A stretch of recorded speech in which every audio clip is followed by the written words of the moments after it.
याद रखना जिंदगी के अंदर। मगर ये बारिश, ये क्या चीज है जानते हो? मैं समझा रहा हूं आपको, ये बारिश क्या चीज है। सुने, बारिश ये रहमत भी और जहमत भी है। अभी मैं आपको समझाने की कोशिश कर, बस वक्त हो गया हमारा, थोड़ी देर, थोड़ा महसूस तो होना चाहिए नहीं यार। अब मेरे लिए हवा आएगी और आप फिर गर्मी में पसीना निकलेगा तो फिर आप कहोगे कि बापू माइक ही नहीं छोड़ते, क्योंकि उनके लिए तो पंखा है, हम तो नीचे बैठे हुए। एक बात याद रखना, जिंदगी के अंदर आज जमीन के ऊपर हो, ये ऐसी गर्मी हमसे बर्दाश्त नहीं होती, महसूस नहीं होती थोड़ी देर के लिए। जरा सोचो कि जिस दिन हम जमीन के नीचे जाएंगे, ना कोई खिड़की होगी, ना कोई दरवाजा होगा, ना सांस ले पाएंगे, बल्कि सांसें भी चली गई होगी, जिस्म से रूह भी जुदा हो गई होगी, जान भी निकल गई होगी। उसको अंधेरी कब्र कहते। उस कब्र के अंदर रोशनी का इंतजाम किया मैंने या आपने?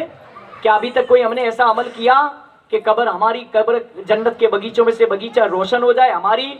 अगर नमाजें पढ़ोगे, अल्लाह की बारगाह में सजदा करोगे ने, तो इस पेशानी से नूर निकलेगा, रोशनी निकलेगी और हमारी अंधेरी कब्र रोशन हो जाएगी। तो नमाजों की पाबंदी करें।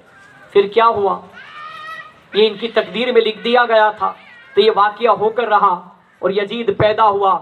मगर कोई यूं कहे कि नहीं, यजीद भी जहन्नम में जाएगा और उनके बाबा भी, नहीं, ऐसे तो वाकया कुरान से साबित है। एक नबी का बेटा था, नबी जन्नती है, मासूम है, उनके जिस्म को जमीन खा भी नहीं सकती, उनका जिस्म महफूज है, मगर उनका बेटा दोजख की आग में जलेगा, जहन्नम में। इसी तरह हजरत अमीर मुआविया रदी अल्लाह ताला अन्हु जन्नत में जाएंगे और उनका बेटा जो आले रसूल अहले बैत करबला वालों में का दुश्मन था, उन्हें बेदर्दी से शहीद किया, वो बिला शक सुबह दोजख यानी जहन्नम की आग में जलेगा। तो मैं एक अमल की तरफ आगे बढ़ता था कि आखिर में आपको मैं एक अमल सुना देता हूं कि मुहर्रमुल हराम का महीना तो शुरू हो चुका है। आप जानते हो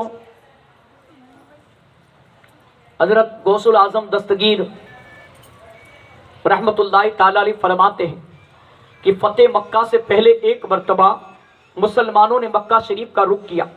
वो डरते थी कि ऐसा ना हो कि हुर्मत के महीनों में काफिरों से जंग करनी पड़े। उस वक्त अल्लाह ताला ने यह आयत नाजिल फरमाई। कुरान शरीफ में अल्लाह ताला का इरशाद है,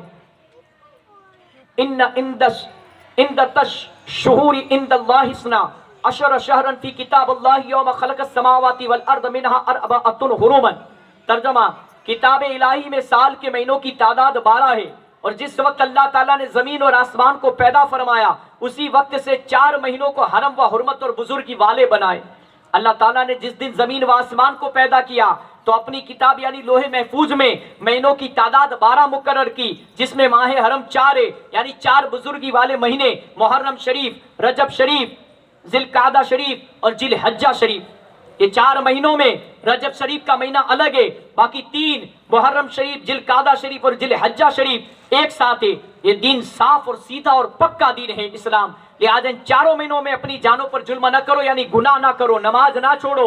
अल्लाह ताला ने 4 महीनों को हुर्मत के महीने बयान फरमाए हैं। इसी तरह से ये हुर्मत वाले महीने बयान फरमाए। मगरिब की नमाज अदा करने के बाद दीदार चांद के लिए निगाह आसमान की जानिब करें, और माह मुहर्रम शरीफ का चांद नजर आते ये दुआ पढ़े। ये दुआ पढ़ने से मुहर्रम शरीफ का पूरा महीना बहुत खुशहाल गुजरेगा। हदीस शरीफ, जिन्होंने चांद नहीं देखा, अभी तो बारिश का मौसम है, शायद शाम को चांद दिखे ना दिखे, जिन्होंने चांद रात को नहीं देखा था वो अब देख ले। हजरत रसूल मकबूल सल्लल्लाहु अलैहि वसल्लम ने फरमाया, जब मुहर्रम महीने के चांद को देखो तब ये दुआ पढ़ो, मरहबन बिस्सनतिल जदीदती वश्शहरिल जदीदी वल यौमिल जदीदती वसाअतिल जदीदती मरहबन बिलकातिबैन निश्शाहिदैन शाहिदैन उक्तुबा फी शहीफती बिस्मिल्लाहिर रहमानिर रहीम अशहदु अन ला इलाहा इल्लल्लाहु वहदहु ला शरीका लहु व अशहदु अन्न मुहम्मदन अब्दुहु व रसूलुहु व अन्नल जन्नता हक्कुन वन नार हक्कुन अन्न ससाअता आतियतुल ला रैब फीहि व अन्नल्लाह यबअसी मन फिल कुबूर। इसी तरह ये दुआ 3 मरतबा पढ़े। अल्लाहुम्मा बारिक लना फी माही मुहर्रम व सहिल लना अस्कालना। तर्जुमा, ए अल्लाह ताला हमारे लिए माह मुहर्रम शरीफ में बरकत अता कर और हमारी मुश्किलें आसान फरमा। एक और दुआ, अल्लाहुम्मा अहिल्लहु अलैना बिल यमनि वल ईमानी व सलामती रब्बी व रब्बुकल्लाहु अज़्ज़ व जल्ला। तर्जुमा, اے اللہ تعالی مجھ پر برکت نازل فرما، ایمان اور سلامتی عطا فرما، میرا اور سب کا تو ہی رب ہے، اور اللہ تعالیٰ غالب اور بزرگ ہے۔ ایک روایت کے مطابق ماہ محرم شریف کا چاند دے کر سورہ فاتحہ الحمد شریف کی سورت پڑھے اور سونا دیکھے تاکہ 40 حج کا ثواب حاصل ہو۔ اسی طرح سورہ فاتحہ الحمد شریف کی سورت پڑھ لے، آپ ابھی تک نہیں پڑھی تو اس کا ترجمہ بھی سن لے۔ اللہ کے لیے سبھی تعریف ہے جو سارے جہان کا پروردگار ہے، جو نہایت رحم والا بڑا مہربان ہے، جو روز جزا کا مالک ہے۔ ہم تیری عبادت کرتے ہیں اور تجھی سے مدد طلب کرتے ہیں۔ ہم کو سیدھا راستہ چلا، ان لوگوں کا راستہ جن پر تو نے اپنا فضل کیا، نہ ان لوگوں کے راستے پر چلا جو گمراہ ہے۔ اے اللہ ہماری دعا قبول فرما۔ اسلامی سال کا آغاز شروعات ماہ محرم شریف سے ہوتا ہے۔ ویسے تو اللہ تبارک و تعالیٰ چاہتا تو اسلامی سال کا پہلا مہینہ ماہ ربیع الاول یعنی ماہ ربیع النور شریف رکھتا، جس میں حضور پاک صلی اللہ علیہ وسلم کی پیدائش یعنی ولادت پاک ہوئی، معراج شریف ہوئی رجب شریف کے مہینے میں، اور اسی ربیع الاول شریف کے 12 چاند میں آپ صلی اللہ علیہ وسلم دنیا سے وصال کر گئے، پردہ فرما گئے، عید میلاد کا مہینہ۔ حضور صلی اللہ علیہ وسلم کا ارشاد عالی ہے، حیاتی خیر لکم و مماتی خیر لکم، میری حیاتی اور دنیا سے پردہ دونوں تمہارے لیے خیر اور برکت ہے۔